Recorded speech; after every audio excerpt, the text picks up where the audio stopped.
Je te donne un exemple. Nous, on a un frère qui avait un problème de machine à laver, d'accord? Machine à laver en panne et tout, il était mal avec ses enfants et tout. Voilà. Je lui ai dit, écoute frère, tu vas acheter une nouvelle machine à laver, je pense. Il dit, ouais, je vais voir si on peut la réparer, mais on va voir comment on peut faire. Je lui ai dit, écoute mon frère, moi, si tu veux, si quand tu vas acheter une nouvelle machine à laver, tu me dis à quel prix tu l'achètes, d'accord? Cette machine à laver, tu me dis à quel prix tu l'achètes. Après, au bout d'un moment, la réparation, ça n'a pas marché et tout. Il m'a dit, la machine à laver coûte 700 euros. Frère, j'ai acheté, tu m'as dit de t'en parler, je t'en parle. La machine à laver a coûté 700 euros. Ok. Ce que j'ai fait, moi, si tu veux, grâce à Dieu, j'ai pu le faire. Je dis bien grâce à Dieu. D'accord? Je n'ai aucun mérite. Ce que j'ai fait, moi, j'ai fait un chèque de 350 euros, la moitié, à ce frère. Parce que je le répète, grâce à Dieu, j'ai pu le faire à ce moment-là. Donc, si tu veux, c'est pas une question de dîme. Dieu connaît ton cœur. C'est pas parce que tu vas donner tous les mois la dîme, que le Seigneur va dire ah c'est génial, il donne un dîme tous les mois. Le Seigneur connaît ton cœur. Quand il a vu par exemple que moi je donnais, que nous on donnait si tu veux la moitié de la machine à ce frère qui était dans le besoin, enfin qui était voilà, j'ai voulu voilà, c'est une bénédiction si tu veux pour lui de la part de Jésus. C'est même pas, je lui dis ouais merci. Je lui dis merci Seigneur. Merci Jésus. Moi, si un jour il y a un frère qui me donne, je dirais merci mon frère et merci mon Dieu. Donc tu me remercies, ok, une fois, deux fois, super. Mais voilà, maintenant c'est merci Seigneur. Ce que je veux dire par là, c'est que le Seigneur a vu, si tu veux, dans mon cœur, je dis pas ça pour me glorifier encore, mais pas du tout. Le Seigneur a vu dans mon cœur que je donnais, que je voulais participer à la moitié de ce prix. Voilà, c'était quand même 700 euros. C'est pas quand même la moitié de 100 balles, tu vois. Voilà. C'est ça, c'est quand tu vois un frère dans le besoin, quand tu vois, moi je préfère des fois donner aussi directement au pasteur parce qu'il a un besoin, d'accord, ou donner aussi à un frère parce que lui, les 100 euros ou les 200 euros, je vais pas les donner à l'église, je vais les donner plutôt à un frère qui est dans le besoin, qui rentre chez lui, il a 2 enfants, il a même pas la moitié, le tiers d'un caddie rempli. Voilà ce que Dieu veut. Enfin, pour moi, ce que Dieu veut, c'est l'amour et l'abondance du cœur. Si tu fermes tes entrailles aux frères, c'est écrit dans Jacques, si tu fermes tes entrailles aux frères, tu n'as pas les œuvres qui suivent la foi. Pour moi, c'est ça. Écoute, la dîme, ma sœur, ça ne m'intéresse pas parce que je sais qu'il y a beaucoup de pasteurs qui parlent de la dîme. Moi, ça me fatigue. Voilà. Il n'y a pas d'obligation, il n'y a aucune obligation, on n'est pas sous la loi. Toi, tu dis qu'il y a un secret divin. C'est possible, je sais pas. Secret divin. Ouais, je sais pas, enfin. Ouais, bon. Ok. Chacun fait comme il veut. Tu veux donner la dîme, donne la dîme. Tu peux pas imposer ça. Tu peux pas imposer ça à un frère. Tu peux pas dire si tu donnes pas la dîme, tu seras pas béni. Ça m'intéresse pas. C'est clair quoi. Chacun fait comme il veut. Moi, j'ai pu donner la moitié de la machine à laver ce jour-là, cette fois-ci-là. J'ai pu le faire. J'ai dit merci Seigneur. Je te rends grâce Seigneur mon Dieu que je peux le faire. Quand j'ai participé, mon cœur, j'étais heureux, j'étais bien. J'ai super, j'ai aidé un frère, quoi. C'est ça, Jacques. Jacques te dit la foi sans les œuvres est morte. Mais, si tu veux, ce sont des œuvres qui découlent de l'amour de la foi. Tu vas pas faire des œuvres pour dire, ah ouais, il faut que je fasse des œuvres parce que Jésus, non. Tu fais des œuvres parce que ça découle de ta foi au bout d'un moment. Moi, ce frère, j'étais pas obligé. Il m'a dit non, mais ça va aller. Non, j'étais pas obligé si tu veux. Je l'ai fait parce que ces œuvres-là découlent de ta foi. Ce ne sont pas les œuvres qui vont te sauver, c'est la foi qui sauve. Mais les œuvres découlent de la foi que tu as. Là, regarde, tiens, devant moi, là, il y a un gars qui fait la manche, là, devant Carrefour. Bon, il fait la manche.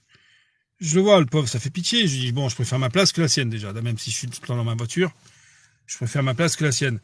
Bon, quand je vais m'acheter à manger, si je fais pas mon jeûne, quand je vais m'acheter à manger, je vais peut-être lui prendre une petite bouteille d'eau. Des fois, je prends une bière, parce que le gars, de toute façon, il veut une bière. Hein. Je vais prendre une bière avec un sandwich. Mais c'est pas pour dire que c'est super ce que je fais. C'est normal, je trouve. C'est normal. Si tu fais pas ça, comment tu montres l'amour pour ton prochain? En plus, une fois, je lui ai parlé de Jésus, lui, déjà. Je lui ai dit, je vais te donner un petit évangile, je crois, de Matthieu et tout. Et je dis voilà, moi je suis chrétien, je crois en Jésus. Et d'ailleurs, je trouve il est mieux là. Enfin, c'est pas ça pour. Mais voilà, il est plus propre, il a les cheveux propres, il est rasé, non, ouais, gloire à Dieu. Que le Seigneur il le bénisse cet homme et qu'il le sauve quoi, et qu'il le bénisse.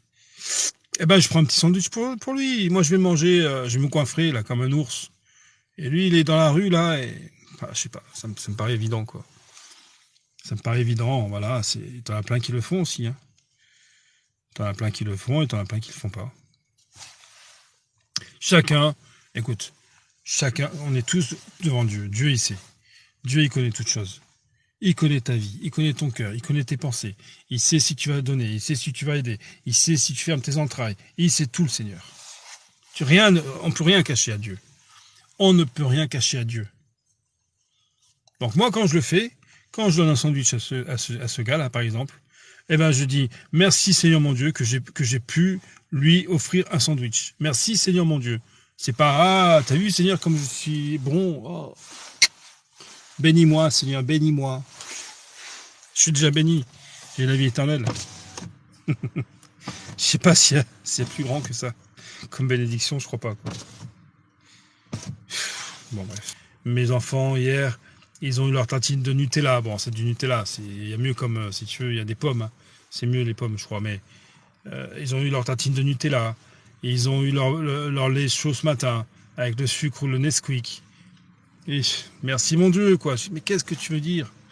Ouais, mais c'est normal, je travaille pour ça. Je travaille pour ça. Mais demain, s'il y a une épreuve, t'as plus de travail, t'as plus rien. Regardez l'essence. Déjà, les gens, ils commencent à paniquer, là. Ouais, il n'y a plus d'essence. Ah ouais, c'est normal. Mais non, c'est une grâce de Dieu, tout ça. Moi, je dis, Seigneur, merci pour le lait que mes enfants boivent. Merci pour cette nourriture que mes enfants... Merci, mon Dieu, pour cette nourriture que ma femme aussi et moi, on peut manger. Merci pour la maison que nous avons. Merci, mon Dieu. Merci, mon Dieu, parce que tout vient du... Si tu veux, bien sûr que tu travailles. Bien sûr que toi, tu te lèves le matin, dur, pour aller bosser et tout. Bien sûr que le Seigneur le sait, ça. Mais merci, mon Dieu. Regarde quand je vois des fois l'Afrique, là, les petits gamins qui sont là, alors avec leur ventre gonflé, qui demandent à manger, mais ça me fend le cœur. Ça me fend le cœur de laisser des gamins comme ça. Bien sûr, je vais pas y aller en Afrique les nourrir. Mais quand je vois les pays qui sont développés, les pays qui sont riches, milliardaires et tout, ils font semblant d'aider ces pauvres gens, et en fait, ils font des expériences avec leurs vaccins. Ils font des tests.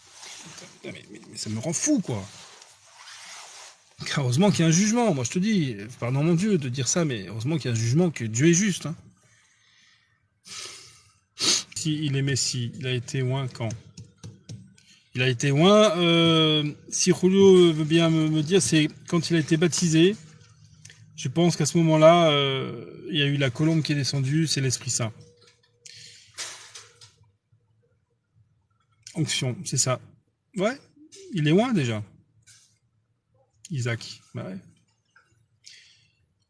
Jésus est le Messie. Non, mais on te le dit, Jésus, de toute façon, il y avait... Voilà, c'est ça. Julio, il confirme. Confirme ce que j'ai dit. C'est bien, merci Julio. Il a été oint par le Père lors de son baptême, c'est le Saint-Esprit. C'est ça, la colombe qui descend sur Jésus, c'est ça. L'onction, allô, sérieux, je parle de l'onction d'huile. Non, mais non. Mais si tu veux, l'huile, c'est le Saint-Esprit, justement. L'huile est l'image du Saint-Esprit. Il a été baptisé. Si tu veux, la colombe est descendue sur lui quand il s'est fait baptiser. Jésus est le Messie, le Sauveur. Il fallait un sacrifice. C'est le sacrifice de l'agneau de Dieu, de Jésus qui ôte le péché du monde. Il n'y a que Jésus, Isaac, qui peut effacer tes péchés. Vous attendez un Messie. Je te dis la vérité, vous allez avoir l'antéchrist, l'homme impie, le séducteur, d'accord, Satan, voilà, Satan, d'accord, le diable, dans un homme qui va s'installer à Jérusalem. C'est ça le problème. Et tu en as beaucoup, par contre, tu as beaucoup de juifs aussi, qui vont, à ce moment-là, ils vont comprendre que c'est une supercherie diabolique, ils vont se tourner vraiment vers Jésus. Ils vont payer de leur vie pour ça. Si tu as réellement la foi, tu suis les interdictions du livre. Oui, mais regarde, dans le Nouveau Testament, il est écrit, parce que c'est la nouvelle alliance avec Jésus. Jésus, c'est le Sauveur, la nouvelle alliance, d'accord? Le Messie, Dieu Tout-Puissant. Bon, bref, c'est écrit dans le Nouveau Testament, c'est la Bible. C'est le livre saint, d'accord? Le livre, la Bible.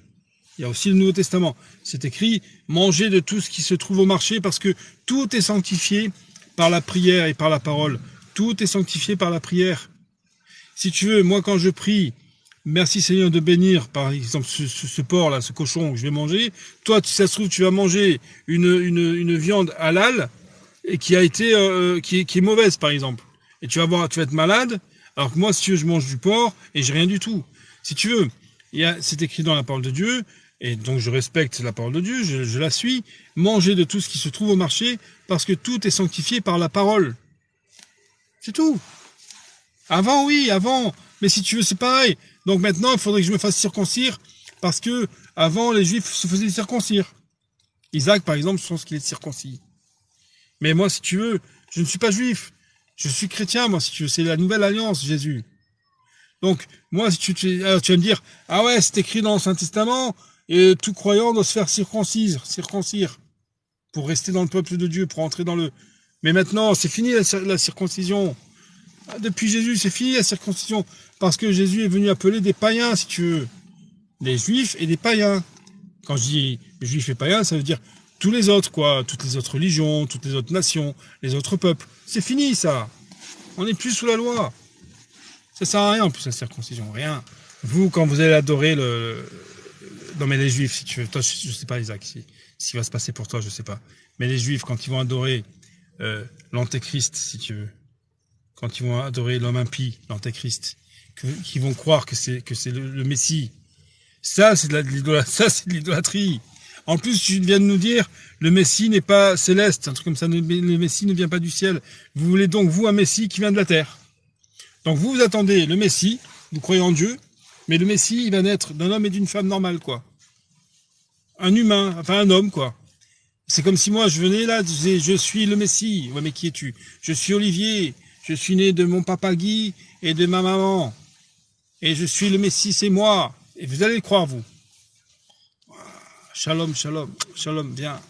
Vas-y, installe-toi, viens, on va te construire le 3e temple. On va te faire le 3e temple, t'es génial, t'es merveilleux, t'es magnifique.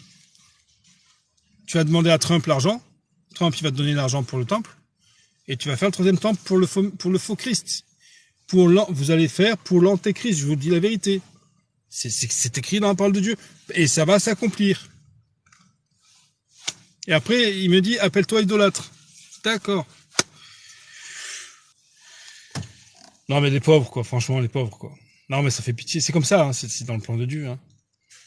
C'est écrit, hein. C'est écrit. Tout ce qui est écrit.